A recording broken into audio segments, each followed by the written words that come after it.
সম্মানিত উপস্থিতি, আমল আমল করতে দেখা যায়, নামাজ পড়তে দেখা যায়, হজ করতে দেখা যায়, যাকাত দিচ্ছেন সেটাও দেখা যায়, রোজা রাখছেন বলে বলতেছেন সেটাও বোঝা যায়, চেহারার মধ্যে একটা ভাব থাকে আপনি রোজা রেখেছেন।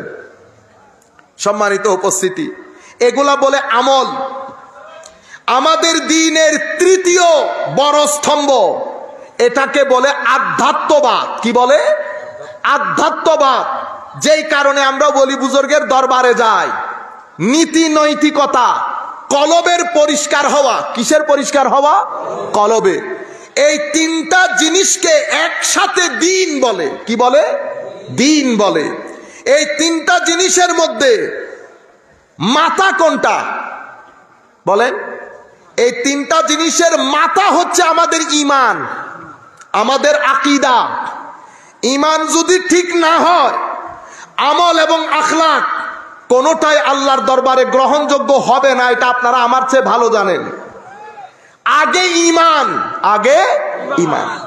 আমরা সবাই চেক করে নেব, কারণ বাতাস লাগতেছে গায়ে। কিসের বাতাস? খারেজিয়তের বাতাস, লা দ্বীনিয়তের বাতাস, আধুনিকতার বাতাস, অশ্লীলতার বাতাস। ঈমান বিধ্বংসী, ঈমান বিধ্বংসী আদর্শের বাতাস রাত দিন গায়ের মধ্যে লাগছে। তো আমি চেক করতে হবে না 2 মিনিট পর পর ঈমান ঠিক আছে কিনা?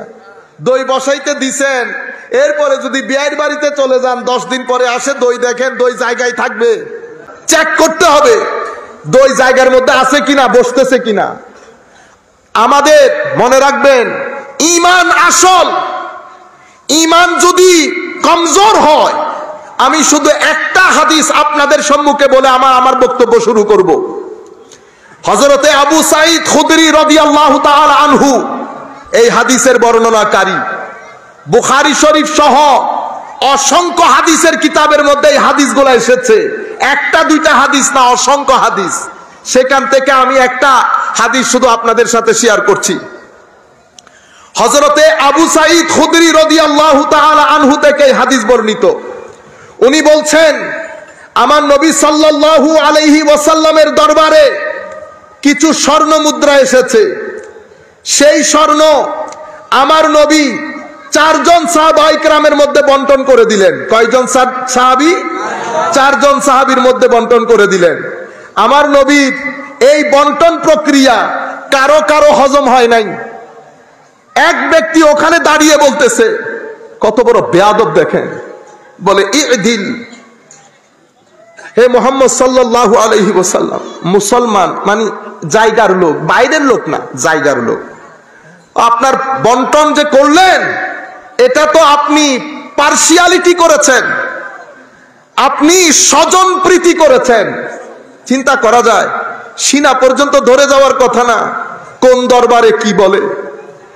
আমার নবী এটা বলার পরে ফারুক আজম দাঁড়িয়ে যায়, হুজুর অনুমতি দেন এই মুনাফেকের, কাফের বলে নাই, কি বলেছে? মুনাফেকের গর্দান উড়িয়ে দেই।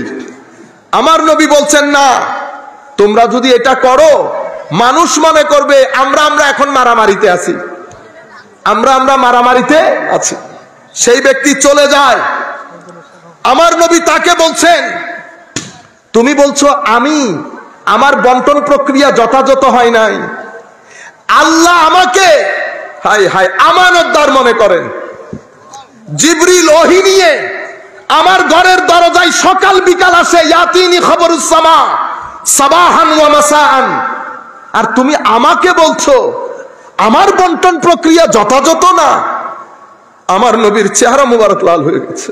হায় হায়, যেই নবী নবুয়ত প্রকাশের আগে 40 বছরের জিন্দেগির মধ্যে 1 সেকেন্ড আমার নবীর জীবনে এমন ছিল না যেটা নিয়ে কাফেররা বলার সাহস পাইতো যে কেন আজকে আপনি নবী বলে দাবি করছেন। ওই দিন, ওই তারিখ, ওই মুহূর্তে আপনি এই কথা বলেন নাই, আপনি একজনকে ধাক্কা দেন নাই, আপনি একজনকে গালি দেন নাই। কোন মুনাফিক, কোন কাফের 40 বছরের জিন্দেগির কোন সেকেন্ড নিয়ে কখনো পৃথিবীর মানুষকে কমপ্লেইন করতে পারে নাই। আমার নবীর নবুয়ত এখনো প্রকাশ হয় নাই, 40 বছর পরে প্রকাশিত হয়েছে। এই 40 বছরের জীবনে আমার নবী একটা মুহূর্ত এমন ছিল না যেটাকে আপনি বলতে পারেন এটা আমার নবীর জীবনের একটা ব্ল্যাক, কালো দাগ। আপনি বলতে পারবেন না। এটা এমন নিদাগী রবি,